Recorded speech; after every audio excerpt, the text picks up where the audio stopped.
My name is Mary Robinson, and I'm the Executive Director of Imagine. And it's a privilege to speak here today on behalf of our children, our families, our volunteers, the board, the extraordinary staff of Imagine, and our donors. All of us are committed to ensuring the vision of Imagine that no child should ever have to grieve alone. My kind, handsome, and funny dad died of cancer in 1974 at age 46. I was 14 at the time, and my brother was 15. We went from a close-knit family of 4 to a family dispersed, each of us going our separate ways in our separate pain. I still can't see a little girl walking down the street hand in hand with her dad without being moved. I still dream about my dad and remember him like it was yesterday. One of my favorite things when I was little was lying on the living room carpet and listening to my mom and dad talk about their day as my mom cooked dinner. It was so comforting. I'd also like to acknowledge my extraordinary mom, who, despite having lost her best friend and the love of her life at the age of 44, went from being a housewife and stay-at-home mom to creating a career in real estate that allowed us to keep the house and pay all the bills after my dad's illness. But at the time, it was like losing a second parent, because she was gone all the time working, but also because she lost some of her lightheartedness, driven by fear to keep it all together, trying to be both mother and father, and to keep us safe. She worked so hard and made my life possible, sending me to college and teaching me over the years by her example about resiliency, courage, perseverance, and about being a businesswoman. But 41 years ago, when my dad died, there was no grief support for kids, and my brother and I fell through the cracks. My brother dropped out of school his senior year, and me with depression, withdrawing from all of my school activities. The difference between me and my brother is that I eventually got help, whereas my brother lives with his unresolved grief, his what-ifs, and his remorse to this day. I share this very personal information because we were just one family, just one dead dad. But there were millions of us. Every year in the US, 5% of children nationally experience the death of a parent by the age of 16, and 1 in 9 children will lose a parent or sibling before the age of 20. I can't tell you how many times I've shared my story on our tours at Imagine, where someone doesn't come up to me afterwards and let me know that when they were 16 and their mom died, that's when they started drinking. Or when they were a senior and dropped out of school, that's when their dad died. Or that's when they started cutting, or being promiscuous, or simply being depressed. And yet it could be so different, it could have been so different for me and my brother, for all those kids, the forgotten mourners, if we got support, if it was even recognized that our behavior was a cry for help and an expression of our grief and our internal pain. So I'm committed to it being different for children and teens today. We know now the toll that unresolved grief takes.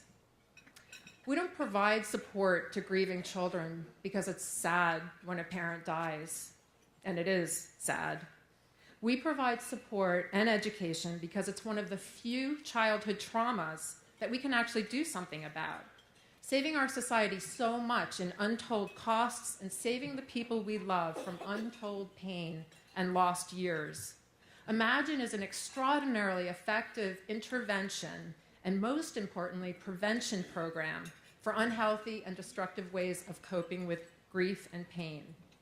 Imagine is currently serving 224 children and adults from 48 New Jersey towns every 2 weeks, some of those children you just saw here, serving them in our bereavement groups and in our groups for families living with an illness. These groups are facilitated by 75 of the most awesome adult and teen volunteers who each donate over 90 hours of their time each year to make this support possible. We've also provided on-site support and education to over 2,700 parents, teachers, coaches, and teens in the past 12 months alone, which is part of our goal to create resilient and emotionally intelligent communities that know how to support and pay attention to grieving children and teens so that they're not the forgotten mourners. As word has spread, the demand for our services has escalated. As a result, we are working hard to keep from having to form a waiting list, though this week is the first week in which we've had to do just that. Both of our child loss groups for parents are over capacity, and we are now booking orientations 3 and 4 weeks out from the time a family first calls.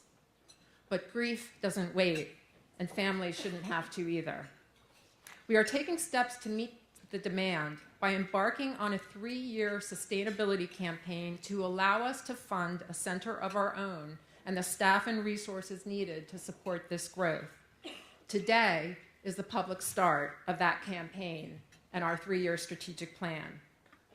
Our goal is to have a permanent dedicated space by next year at this time, and this will allow us to triple the number of children and families currently served by allowing us to provide support on all nights of the week and after school and on weekends.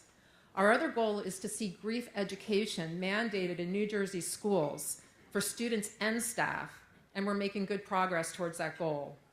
We need a full-time clinical training director to accomplish that and deliver the education.